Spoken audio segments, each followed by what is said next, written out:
Barangay Ginebra, Scottie Thompson mga bro may chance sa MVP award at Justin Brownlee may malaking offer. Yan mga bro, pagkatapos mong i-like ang ating video, mag-subscribe na rin kung bago ka pa lang sa ating channel at i-click ang notification bell para lagi kang updated sa ating mga sports balita.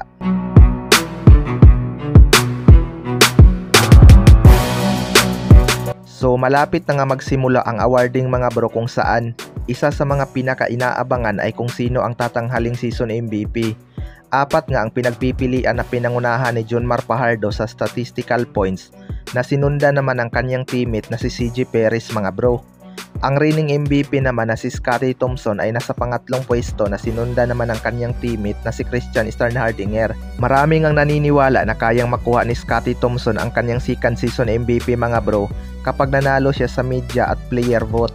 Impressive naman kasi ang kanyang naging performance noong kanilang huling kampyonato laban sa Bay Area Dragons.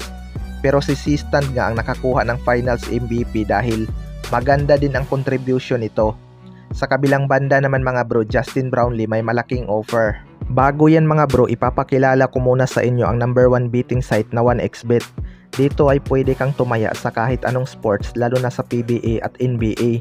Mag-register ka lang gamit ang ating link na nasa comment section at gamitin ang ating promo code na SPHOPES para makakuha ka ng up to 7,800 bonus sa iyong first deposit. Paalala lang, bet responsibly. Ngayon ngang may temporary import na ang Barangay Ginebra, mahirap na desisyon talaga ito para sa kanila dahil matagal na nga nilang kasama si Justin Brownlee. At ayon nga kay Tony Bishop mga bro, ay parang ang word nga daw dahil parang kailan lang ay kalaban niya pa sa finals ang Barangay Ginebra, pero ngayon ay nasa kanilang team na daw ito. Pero excited nga itong si Tony Bishop maglaro sa isang crowd favorite team na Barangay Ginebra. Samantala, marami pa rin naniniwala na makakabalik pa itong si Justin Brownlee kapag lumabas na ang result ng kanyang apila.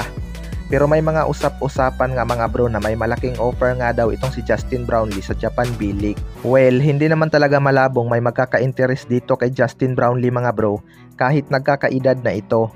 Patunay nga na kaya pa nitong makipagsabayan ay ang kakatapos lang na Asian Games, kung saan pinangunahan niya nga ang ating national team na Gilas Pilipinas. At ang hindi nga makakalimutan ng lahat ay ang laban nila kontra China, kung saan pinatunayan nga ni Justin Brownlee kung gaano katotoo ang bansag sa kanya na Magic Brownlee matapos siyang gumawa ng sunod-sunod na tres.